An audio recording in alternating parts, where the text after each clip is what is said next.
Salut les goths, on se retrouve pour une nouvelle preview et donc aujourd'hui, moi c'est Cam, je suis pas toute seule puisque je suis en compagnie d'Hippo, Salut les gouttes. en compagnie d'Anto Salut les gouttes. et donc aujourd'hui on va faire une preview donc de l'équipe Bora Hansgrohe. Donc tout d'abord on va revenir sur leur saison 2023, donc on va analyser leurs résultats. Ensuite on va voir le mercato qu'ils ont fait cet hiver, on va noter leur nouveau maillot. Et donc pour finir, on regardera les différents pôles donc, de l'équipe, donc le pôle grimpeur, le pôle sprinter, on analysera tout ça. Et enfin, on donnera un pronostic du nombre de victoires que selon nous aura la Bora en 2024. Alors donc tout d'abord, on va revenir sur leur saison 2023. Alors selon vous, donc on voit les principaux résultats. Ils ont gagné 2 étapes du Tour, notamment 2 étapes du Giro, une de la Vuelta. Donc c'est un total de 23 victoires, donc 7 en World Tour. Donc il me semble que c'est la 6e équipe qui a le plus gagné. Et ils ont été 10e au classement UCI. Donc selon toi, Hippo, c'est qui l'homme de la saison pour toi ?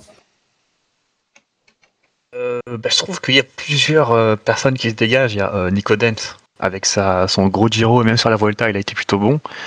Mais Hindley sur le Tour, c'est quelque chose d'autre quand même. Il gagne une étape, il porte le maillot jaune, et puis même il fait un très gros Tour de France malgré sa chute. Après Hindley, le problème c'est que sur le reste de la saison, on l'a pas trop vu, donc j'ai un peu du mal à distinguer un homme, mais je dirais quand même Hindley. Et toi, Anto, qu'est-ce que t'en penses ? Non, je suis assez d'accord avec ce que dit Hippo. Concernant Jay Hindley, son reste de saison, oui, c'est un peu le néant à part le Tour.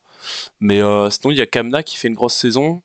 Notamment, il gagne sur le Giro, je crois. Et ouais, mais bon, après, il n'y a pas de vrai coureur qui ressort. Il y a Meus qui fait une bonne saison quand même. Mais ouais, je pense que c'est quand même Jay Hindley. Ouais, je suis d'accord avec vous. On peut pas vraiment ressortir un, à part Hindley qui a quand même gagné l'étape du Tour et qui a porté le maillot. Donc oui, c'est sûr que c'est l'homme de leur saison tout simplement. Donc globalement leur saison, selon moi, elle est plutôt bonne. Je sais pas ce que vous en pensez vous, mais bon, quand même 23 victoires dans cette World Tour. C'est une des équipes qui a le plus gagné quand même sur le peloton. Il y a des étapes sur les 3 grands tours. Donc franchement, pour moi, c'est une bonne saison de la part de la Bora. Oui, c'est plutôt bon. Après, ils sont pas très réguliers, c'est ça le problème. Certaines courses, on les a pas trop vues. Et puis il y a des mecs comme Sergio Higuita qui ont pas fait une très très grosse saison, mais oui, dans l'ensemble, c'est plutôt une bonne saison.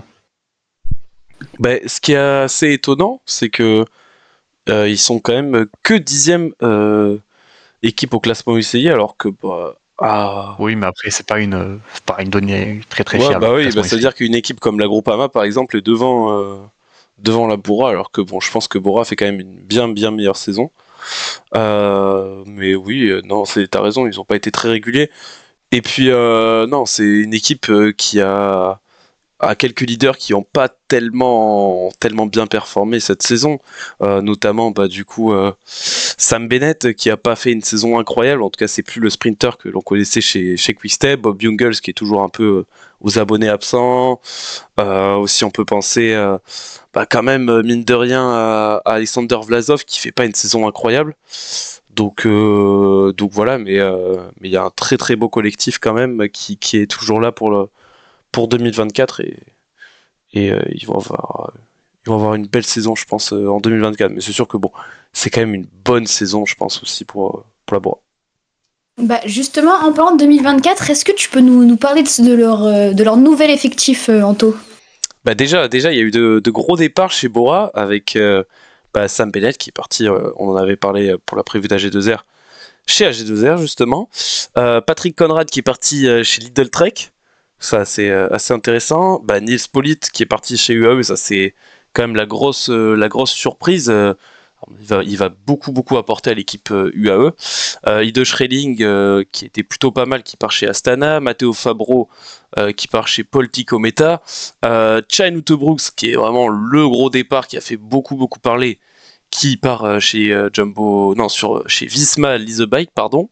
Chez Narjbol qui a pris sa retraite. Et Matthew Walsh chez Groupama FDJ. Voilà, des gros départs, surtout ils perdent Eutu Brooks qui va leur faire beaucoup de mal, je pense. Et c'est vrai qu'on n'en a pas parlé sur la saison 2023, mais c'était une des révélations de la saison 2023 avec Lenny Martinez notamment aussi. Il faut un avis sur les départs ? Bah, c'est des gros départs. Après, c'était beaucoup de vieux, comme Bennett, Conrad, Polite. Mais il y a eu quand même les départs de Schelling et Huschebroek, qui sont quand même des départs dommageables. Mais ils ont quand même été plutôt bien remplacés, on va dire, avec Roglic, Martinez, Sobrero, Welsford notamment. Donc ça, c'est déjà 4 gros coureurs qui ont bien perf. Et puis le petit Adria aussi, qui est plutôt intéressant. Et d'ailleurs, on a les Maciej, les Ajek et Emile Herzog. Donc, bon, je vais pas mentir, c'est pas des coureurs que je connais trop, mais je trouve que le recrutement de Bora, il est plutôt intéressant. Ils ont fait partir un peu les points un peu lourds, parce que Sam Bennett, il gagnait pas grand chose. Et ils l'ont remplacé par Primoz Roglic, qui devrait être le gros leader cette saison. Mais, C'est vrai que, comme tu dis, il y a des départs assez importants, mais à mon sens, ils gagnent plus quand même que ce qu'ils perdent, parce que comme tu as dit, Primoz Roglic, c'est un top leader, hein, c'est un des meilleurs coureurs du monde en termes de course par étape. Même Daniel Felipe Martinez, c'est vrai qu'il a pas eu une saison incroyable chez Ineos, même décevante, mais quand même, ça reste un très bon coureur. Sam Westford, c'est un des meilleurs sprinteurs, hein, je pense qu'on y reviendra, mais il a déjà performé en 2024, donc tu perds Sam Bennett, mais tu gagnes meilleur, donc franchement, c'est un très bon mercato. Roger Adria aussi, c'est un bon petit jeune. Et aussi, Emile Herzog, c'est l'ancien champion du monde junior. Donc c'est aussi une belle petite recrue, même s'ils perdent, c'est vrai, Cheyenne Uchtebroeks, qui quand même est un gros départ. Je pense qu'ils gagnent quand même plus que ce qu'ils perdent. Je sais pas ce que t'en penses, Anto. Moi, ce que je voulais aussi souligner, c'est qu'ils recrutent un sacré striker avec Philippe Macejuk, qui avait fait un magnifique strike au Tour des Flandres, qui avait fait la grosse chute qu'on avait pu voir. Ouais. Et Anto, il faut le dire, on peut le remercier du million de vues quand même, du coup. Ah oui, il nous a fait taper le million de vues sur TikTok. D'ailleurs, depuis notre compte a été supprimé, donc voilà. Si vous voulez participer à la cagnotte Litchi pour retrouver ce compte, ça pourrait être pas mal. Mais non, pour revenir à la vidéo, gros mercato pour Bora. Pour moi, c'est un des top 3, voire top 2 meilleurs mercato de cette saison 2024, avec quand même vraiment du lourd. Et surtout, on l'a vu, Sam Welsford, à peine arrivé, ça a déjà gagné 3 étapes pour le Tour. C'est très fort. C'est sûr que en note, on leur mettra bien 4 étoiles, je pense. Je sais pas ce que vous en pensez. Ouais. Mais même les 5 étoiles, je pense qu'il y a une équipe qu'on verra dans pas longtemps qui pourra peut-être les avoir. Le problème, c'est qu'ils ont quand même perdu des jeunes, quoi, comme Huschebroeks, qui est le prochain gros leader en montagne normalement. Donc, même si tu as bien remplacé, tu perds quand même une future pépite. Donc, c'est pour ça que c'est pas 5 étoiles. C'est vrai que tu prends Roglic, qui est peut-être entre guillemets un peu sur le déclin pour ça. Donc après, je pense qu'il lui reste quand même 1 ou 2 années au top, mais c'est vrai que sur le long terme, c'est peut-être pas incroyable sur le papier l'échange entre les deux coureurs. Donc le maillot, on va passer au maillot. Anto, combien d'étoiles tu mets au nouveau maillot ? Du coup, moi j'aime beaucoup ce maillot. Je trouve qu'on retrouve les couleurs de l'équipe Saxo avec le jaune qui réapparaît un petit peu aussi. Et puis toujours ces maillots un peu un mélange de couleurs comme ça, là, c'est assez classe. Donc moi je mettrais un bon petit 4 étoiles quand même. Hein. Et toi, Hippo, t'en penses quoi ? Ouais, moi je suis d'accord. Je préférais quand même celui de l'an dernier, mais il est quand même très beau, donc 4 étoiles aussi. Écoutez, je vais vous suivre, je le trouve plutôt beau, moi aussi, la petite pointe un peu jaune fluo, et comme tu dis, ça rappelle un peu Saxo Bank. À l'époque, Tinkoff, c'était une très belle équipe, et donc je suis d'accord avec vous, 4 étoiles. Ensuite, on va passer à la présentation de l'équipe par Paul. Alors, donc le Paul grimpeur avec en leader principal donc Primoz Roglic, et donc vainqueur du Giro notamment cette année, pour ne citer que. Et en co-leader, donc Jay Hindley, ancien également vainqueur du Giro. Puis on a les 2 anciens vainqueurs du Giro dans la même équipe, n'empêche, c'est à souligner. C'est pas mal. Ouais, on a aussi Alexander Vlasov, qui est aussi quand même un bon coureur très polyvalent notamment. Dani Martinez, qui a connu une saison, comme je l'ai déjà dit, un peu en dents de scie, mais qui est quand même très complet notamment aussi. Sergio Higuita, qui a aussi déçu, mais qui a du potentiel toujours, et Lennart Kämna, qui a été auteur d'une très belle saison l'année dernière, donc quand même on a du lourd, je sais pas ce que vous en pensez. Ouais, on peut aussi rajouter, du coup on les a pas mis parce qu'on n'a pas la place, mais Matteo Sobrero aussi qui s'améliore d'année en année sur ce domaine, et Bourman c'est un peu compliqué, mais ça reste quand même un mec qui a fait 4e d'un Tour de France, donc ça à ne pas négliger. Donc ouais, très très gros pôle de grimpeurs, c'est sans aucun doute le meilleur élément de cette équipe. Donc pour le Tour d'Italie, il me semble qu'ils ont déjà annoncé leurs 3 principaux leaders, avec notamment Lennart Kamna, Bourman, Izamen et Dani Martinez, et pour les sprints, Sam Welsford. Donc c'est un bon petit trio de leaders, Lennart Kamna, je pense, visera le top 5, je sais pas ce que vous en pensez, mais c'est pas mal. J'aime pas trop Kamna en leader, je le préfère en baroudeur en vrai, parce que je trouve qu'il n'a pas encore les qualités suffisantes pour être un vrai leader. Après, à voir, peut-être qu'il me fera mentir. C'est vrai qu'il a quand même passé un cap l'année dernière, et c'est sur le Giro, non, qu'il était en leader. Si je dis pas de bêtises, il est placé, non? Ouais, mais il fait pas une très très bonne place. Hein. Ouais. Il doit faire top 10 ou même top 15, je sais plus. Mais pour moi, c'est pas encore un vrai leader. Qu'est-ce que t'en penses, Antoine? T'es d'accord avec Hippo? Oui, du coup, moi je suis plutôt d'accord avec ce que dit Hippo. Kamna, c'est quand même un mec qui est un peu plus baroudeur et je pense qu'il sera mieux dans ce rôle sur le Tour d'Italie. Après, c'est peut-être dommage de l'amener encore sur le Giro, sachant que il a déjà gagné là-bas, donc peut-être essayer de le faire un peu changer et l'amener, pourquoi pas, sur le Tour de France, sachant que du coup, pour le Tour de France, il est annoncé, tout comme Primoz Roglic, Jay Hindley, Vlasov, en fait, ils ont amené toute l'équipe, ils veulent faire un peu une Jumbo Visma 2023 sur la Vuelta. Enfin, ils amènent en gros tous leurs leaders avec du coup Sobrero, Kamna, Roglic, Martinez, Nico Dens, Danny Van Poppel, Vlasov et Jay Hindley qui sera annoncé donc sur le Tour de France du coup. Avec j'imagine Roglic en leader.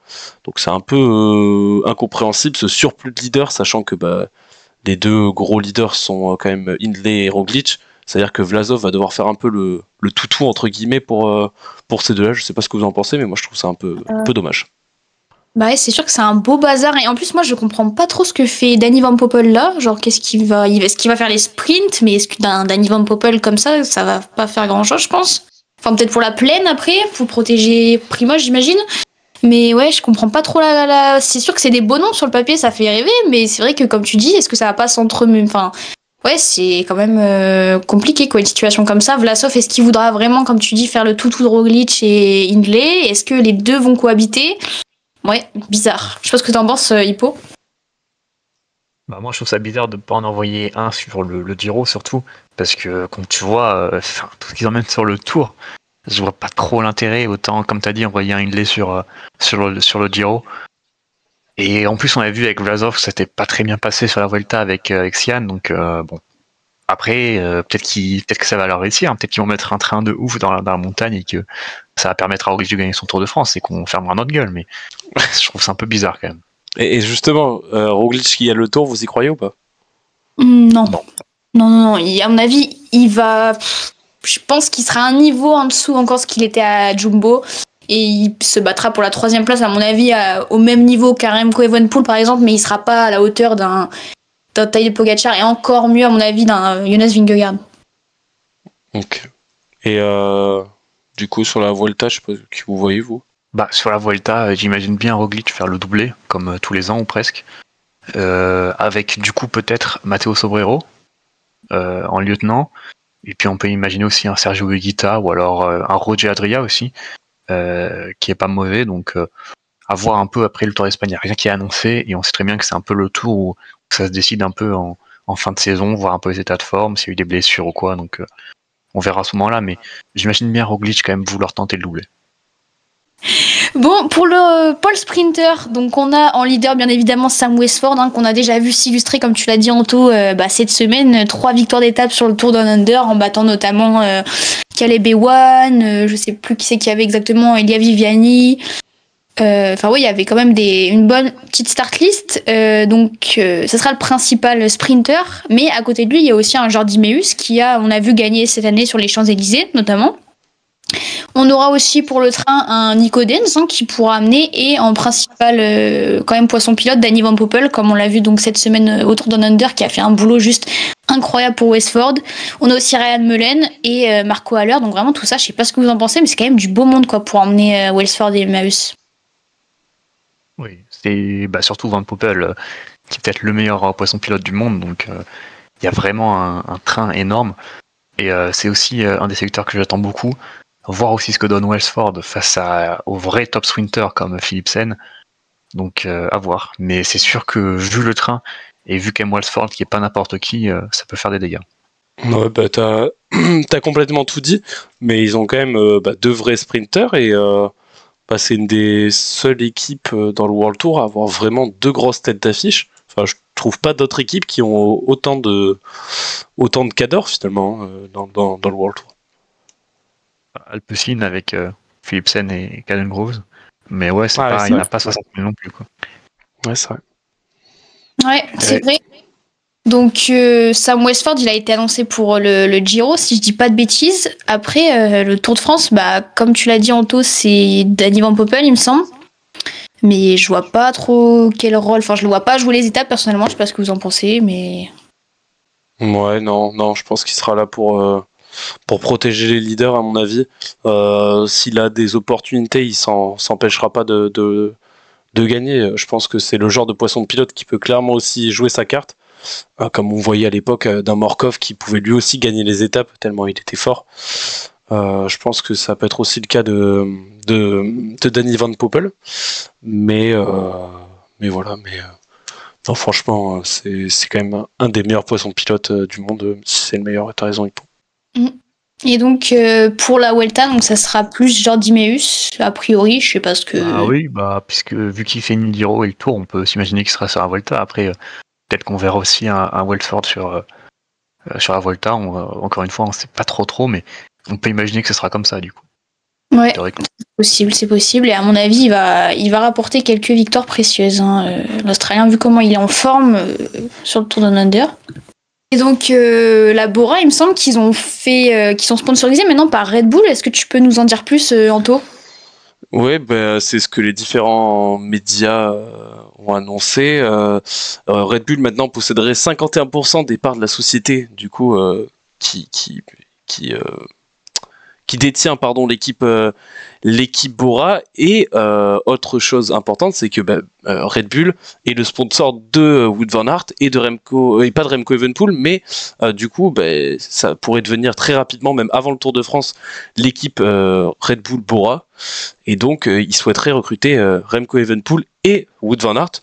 Donc Wout van Aert, sachant qu'il est sponsor chez eux, c'est largement possible. Remco, j'ai un peu plus du mal à y croire. Mais en tout cas, quand on sait tous les miracles qu'a fait Red Bull dans le sport, avec notamment l'équipe de Formule 1, qui est devenue la meilleure équipe même du monde, ça pourrait totalement rendre, du coup, avec encore plus de budget, Bora assez puissant, sachant que on voit qu'année après année, il recrute de plus en plus des très très gros coureurs. Je sais pas ce que vous en pensez, mais ça pourrait être un peu stylé quand même. Alors, surtout le maillot Red Bull Bora, j'ai hâte de voir ça. J'ai du mal à y croire quand même, perso, que soit Remco, soit Van Aert rejoignent Bora pour Red Bull. Je suis un peu vrai, j'ai vraiment beaucoup de mal à y croire, mais je suis pas sûr que les deux aient intérêt à rejoindre Bora. Après, peut-être qu'un jour ça se fera, mais pour le moment, j'y crois pas trop. Ouais, je suis d'accord avec Hippo, j'ai un peu du mal à y croire, mais si c'était le cas, l'avenue de Red Bull comme ça pourrait vraiment changer la donne. On sait qu'il y a pas mal de coureurs qui sont sponsorisés par la marque. Il me semble qu'il y a, comme tu l'as dit, Wout van Aert. Il y a Tom Pidcock, il me semble. Il y a des athlètes, c'est une femme, mais il y a des athlètes comme Pauline Ferrand-Prévot, donc c'est vraiment du haut niveau, quoi. Et il me semble, chez Bora, il y a un coureur qui était sponsorisé par eux, si je dis pas de bêtises, c'est Anton Palzer. Si je dis pas de bêtises. Exactement, ouais. Il y a aussi Pidcock, donc ça se trouve Pidcock aussi va vouloir venir chez Red Bull. Bon. Ouais, je suis pas sûr. Non, mais du coup, moi franchement, pour Remco, j'ai du mal à y croire, mais Van Aert, quand on sait que avec Jumbo, il est plus trop la tête d'affiche de l'équipe, avec en plus Ulte Brooks qui est arrivé, ça m'étonnerait pas du tout que Van Aert rejoigne l'équipe dans quelques années. Et donc, nos pronostics pour la saison 2024 de Bora. Alors, donc Anto, selon toi, combien de victoires totales pour la Bora en 2024 ? Sachant qu'il y en a déjà 3. Moi, je dirais 32 victoires pour la Bora, sachant qu'ils en ont déjà 3, comme tu l'as dit. Après, au niveau World Tour, je dirais peut-être plus... 15 victoires World Tour, ça serait déjà pas mal. Ils ont un gros sprinter, il y a Roglic. Donc, voilà, mais je suis optimiste en tout cas. Ok, donc 12 victoires World Tour encore pour eux, selon toi. Toi, Hippo, combien de victoires totales et de victoires World Tour pour Moi, Bora. je vais dire 30 victoires totales, mais 20 World Tour, puisque c'est une équipe qui gagne beaucoup en World Tour, et puis il y en a déjà 3 quoi, avec Wellsford. Donc quand c'est Roglic, il en prend environ une dizaine par saison, ça va être très très vite quoi. Donc et moi, pour dire aussi ce que j'attends de cette équipe, j'attends au minimum un podium sur un grand tour, et voire même une victoire sur un grand tour, peut-être la Vuelta. Le tour ça va être compliqué, et aussi des courses par étapes quoi. Parce que Bora, ils en ont pas gagné cette année, il me semble. Ouais, Courses par non. étapes, donc ce serait bien quand même qu'avec autant de coureurs comme ça, ils arrivent à aller en chercher. Ouais, je suis avec tonton Roglic, ça devrait aller quand même. Oui. Franchement, s'ils en ont pas. Mais ouais, moi je suis bien d'accord avec vous. Je vois bien. Cette année, ils en ont eu 23 victoires, donc je vois bien quand même plus que cette année, hein, largement, avec les arrivées qu'on a vues. Donc je vois bien 36 victoires aller, et pour 22 World Tour, je vais être un peu ambitieuse parce que, ouais, quand même, ils ont déjà 3 victoires World Tour, donc ça va vite, hein, avec un sprinter comme Sam Westford. Je pense que ça peut aller très vite. Comme même Primoz Roglic, ça peut également aussi aller super vite, hein. On sait qu'il a des qualités, qu'il est super polyvalent. Donc, et puis même un coureur comme J. Hindley, même un Dani Martinez, pourquoi pas, qui revient en forme, je pense que ça peut claquer des victoires. Donc ouais, je vois bien ça, parce que comme on a dit, ils ont un effectif qui est quand même vraiment hyper dense, quoi. Donc là, j'espère qu'ils vont faire une bonne saison. Et donc voilà, donc on a terminé la preview de la Bora Hansgrohe. Donc n'hésitez pas à nous dire, vous, quels sont vos pronostics pour cette équipe, et est-ce que vous avez aimé par exemple leur mercato cet hiver. Et donc voilà, on espère que vous avez apprécié la vidéo. N'hésitez pas à liker, vous abonner, et bah voilà, c'est les GOAT. Salut les GOAT. Salut les gars.